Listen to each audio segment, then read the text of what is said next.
Greetings, African people. This is part two to my review on the movie Get Out. In the link below, I'm going to provide you with two links. One regarding a young girl. I think she's speaking to a panel about how she feels as a Black person or how she's made to feel as a Black person. You can come now in the United States. And the next one is a clip of a Black woman in a restaurant in South Africa with her children. And I want to segue into saying that most time as Black people, we are kind of treated as deers in a headlight. And that most times, and as is the case with the movie, when people talk about Black lives, most time it is equated to that of an animal. Sometimes animals are loved and treated with more respect than us as people. Um, and so when there is a scene with the dad saying thanks to Chris for pretty much helping him to get rid of the deer because he saw them as a nuisance, many people see Black people as a nuisance to this very day. So here are the prevailing messages that I got from that movie and in life in general. And if you don't feel that way, then you don't have to say this is not your story. I'm just speaking in general from how I feel sometimes and how I speak to other Black persons who feel this way as well. One, Black people are taught and readily accept that white men and women are our superiors and oftentimes are seen as our saviors, even where we are in positions of servitude. So, there's a kind of conflict. If someone is your savior, they're not going to subject you to servitude. But oftentimes we see the individuals as our saviors, and yet we are subjected to, you know, that lower place in society. Two, Black men and women too are often, if not always, on the action block. We are scouted for our talents, for abilities. That's the only time we will gain something that may appear to be respect. Our talents and ability are seen as enterprise for individuals who show interest in us. So the more talented you are, the more likely you'll be gaining acceptance from individuals who see and value the thing that you have to offer. Black people suffer from trauma of various kind, which we sometimes attribute to some kind of evil. We personally take these traumas and we start to relegate each other to a place where we say that God visited evil upon us because we are evil. That in itself is a very conflicting situation, because if we're evil and we're therefore punished, how could he who is greater than I am then use the same method, the evil, to correct evil? That's another story. There are so many lessons for us to learn here. There is always a hidden or a trap door, but even when we see them, we gladly enter them, even when we are warned. Or experiences teach us. Sometimes individuals point us out. We have our young children growing up. Sometimes we see the pitfalls and we know what individuals are capable of doing, and we warn our children. They don't listen. They don't respect us. A lot of the Black kids nowadays growing up, they do not respect their elders. How is control established?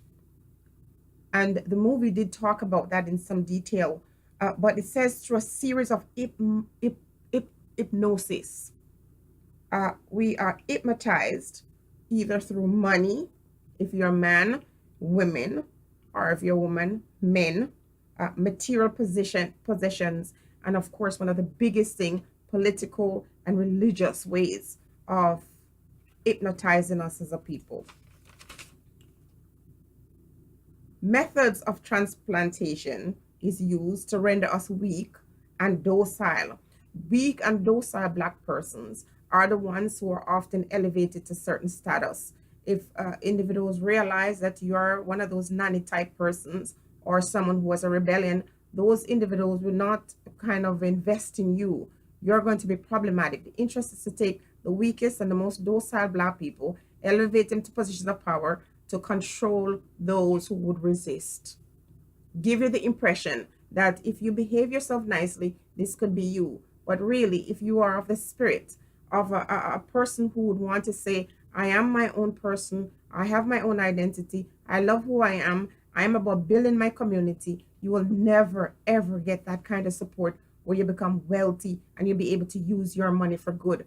Most Black persons who are positions of power, who find themselves rich and become the symbol or role model for Black people, are sellouts, pretty much.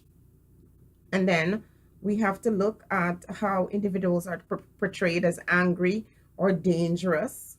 We are feared if we are not obedient. If we're subservient, we are feared. Therefore, we are in need of monitoring and surveillance. These methods cause us to lose our identity. The constant surveillance, the constant, monitoring of what we're up to. It's a thing. If we try to abandon our tradition, our roles, our gender roles in society, you're seen as a problem, a troublemaker. If you conform and be willing to accept changes, even changes that does not make sense to you, you're more than likely to be seen as, the teacher's pet or the favorite. If you want to be successful, you must abandon all aspiration that leads towards you being a better Black person. As the man said, in order for you to come to our country, you have to prove that you love us. Not that you are respectful of us, but that you love us. Once we lose our identity, we have a limited consciousness, which help individuals to mold us into who they want us to be and not who we are. So many times individuals are found based on whatever skills or attributes or whatever positive things they have to contribute to society. But even then, even when your skills are required, you are put in a position where you have to conform to an idea in order to fit in order to stay in that privileged position. In that scenario, we do not operate as drivers. We are passengers, participants in our own reality as passengers only. So the clip with the little girl that I'm going to put in here, pleading and crying to someone to help her feel better about being a Black girl, is one of those examples that I hate. When I first saw it, I was very angry. I was disgusted. But I'm saying to myself, after years of indoctrination, after years of brainwash, you still have Black person putting this little Black girl in front of a panel to talk about why she wants to feel loved and accepted in 2017, as opposed to teaching the young girl about loving herself, having pride in herself, having dignity. She's put in front of people to cry, as if nobody knows that these individuals don't care about your tears. They're not frightened by your tears. They're not sensitive to tears. They don't cry. They don't cry. They fight, which is what we need to learn to do. So, therefore, to refer her or that situation to the movie Get Out, the little girl starts out in a sunken place. She's beneath the board, beneath the ground. When she's begging for acceptance, she's already lost out. And it will be very difficult to get her to a place where she is self-respecting as an adult. No one has taught her who she is and where she's going with that kind of mindset. Then I want to say also that as Black people, we are like blind people walking around. We have lost our consciousness. Some, excuse me, some of us have lost our consciousness because we are not aware of our history. But some even after we've been exposed to it and we know the truth now, we know that our truth has been distorted. We are still blind. Our eyes are supposed to be the window to our soul. But many of us would remain or prefer to remain blind.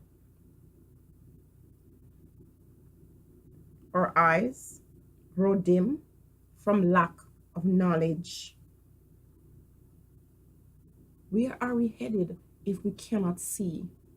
Not because we can't physically see, we fail to see. In some cases, yes, we are blinded because we lack knowledge. But many of us see and we close our eyes on purpose. Those who can see are awakened and treated like individuals to be feared, as I hinted at earlier, or are labeled as crazy, out of touch with reality. I get that a lot. And now I'm beginning to say, okay, being crazy is kind of a nice club to be in. Some of the greatest people have been called crazy. But the idea of questioning your mentality, your mental health, when you say, this is who I am, this is who I want to be, every time you try to show so much pride about who you are as an African person, you're crazy, or you don't know how to love, or you are complaining, or you're negative. Very common things that I hear because I'm speaking the truth. Now, the thing about it is, this movie is made, this Get Out movie, a black guy's face is in front of it, as was the black guy's face in 12 Years of Slavery. But this black guy is also married to a white lady. Now, I'm thinking to myself, if you made that movie, if I was your wife, I would be saying, are you trying to say that you're feeling trapped? Are you trying to say that I am this witch who can change? That's a crazy situation. That person who made the movie, if he wants to maintain his position and his privilege, he better write that story. Now, individuals who do not fully understand what they're presented start seeing themselves as equal.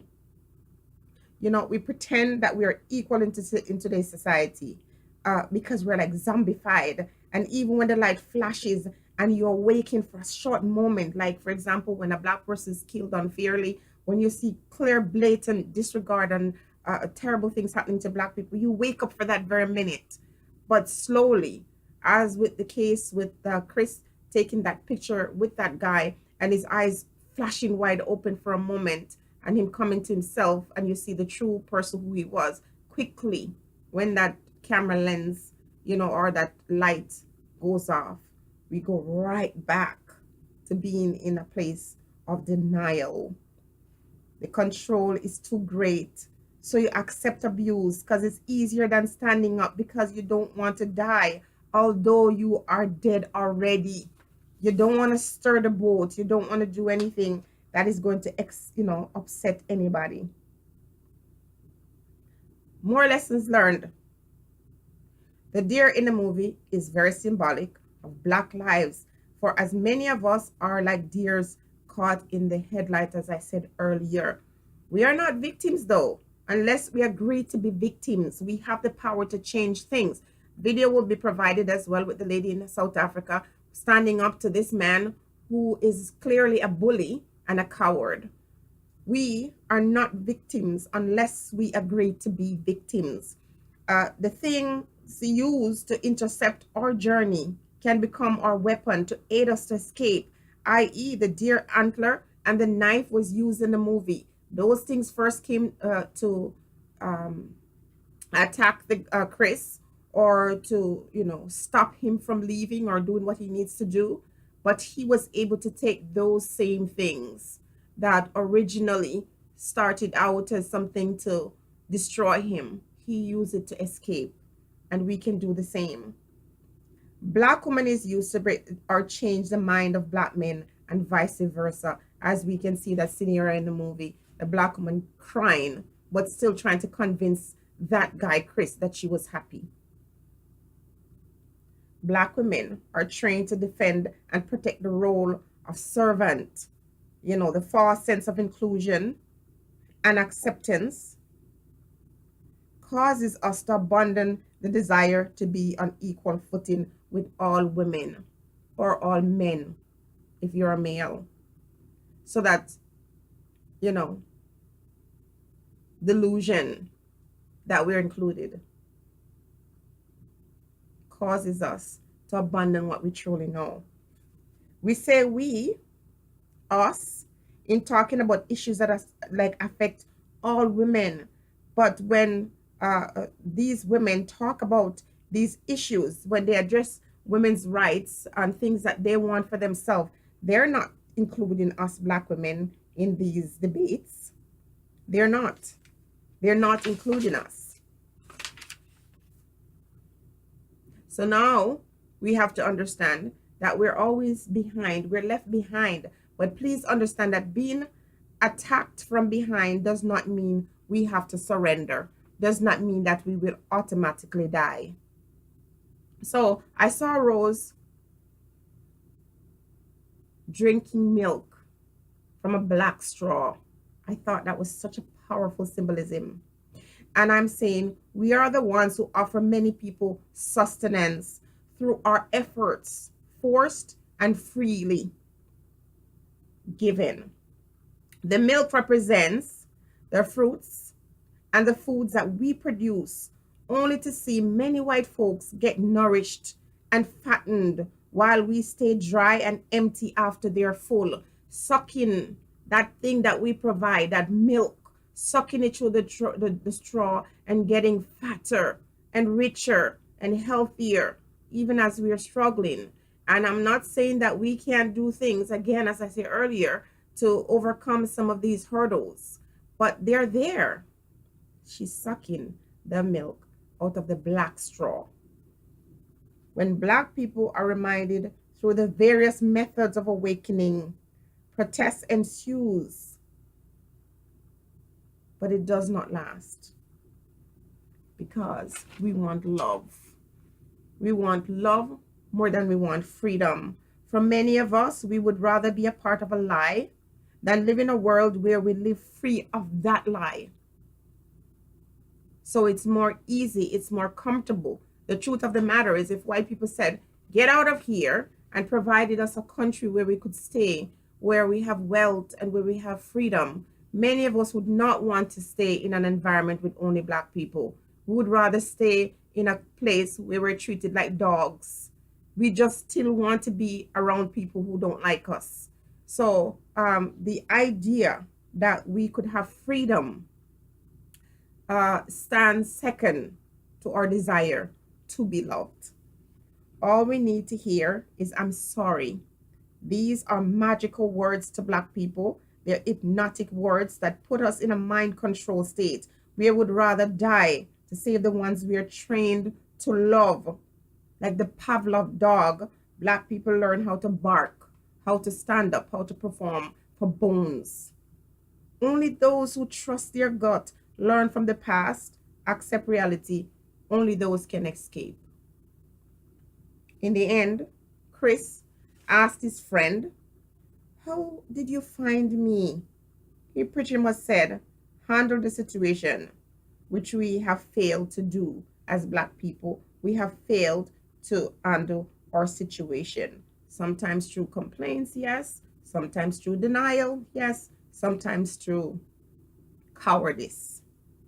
1 Mississippi, 2 Mississippi, 3 Mississippi. What images does this provoke or evoke in your mind?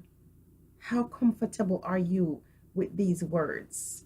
Even though the fire still blaze, we are still too blind to see that the mind control is so powerful that when you enter the house, even when someone tells you before you go, and even when you go there and all the signs are telling you to get out, you would rather go down. You'd rather die. And at the end of the movie, he finally sees Rose for who she really is. And he's about to, get rid of her as she was trying to get rid of him. She was shooting at him. And she starts saying, I love you, and all of that. And suddenly he became so calm. Suddenly he opened himself up to be killed. That is us as black people. That was a powerful movie. The symbols, the the reality, the truth. And you can deny all you want. I'm over denying. Our relationship with all people should be a wonderful one in the human race. So our relationship with some individuals that we know can be very beautiful and wonderful. But when we have individuals who are powerful, who would go out and try to imprison another person who is in the same, who was in a role as he is in now, and you'll be working so hard, you're such a hateful person that because he's a black man, you want to see him go to prison. You'd rather see a black man go to prison than you do a job that could benefit your people. This is the kind of thing that I see, and it's not all white folks who have that mindset, but many of them do. It's not all black people that are blind and don't see what's happening, but many of them do. And this movie, I'm not sure what the messages they're trying to convey, but these are the things that I got. And a lot of what I saw is true. So I'd say congratulations to the people who did a fantastic job in bringing out these images, these messages.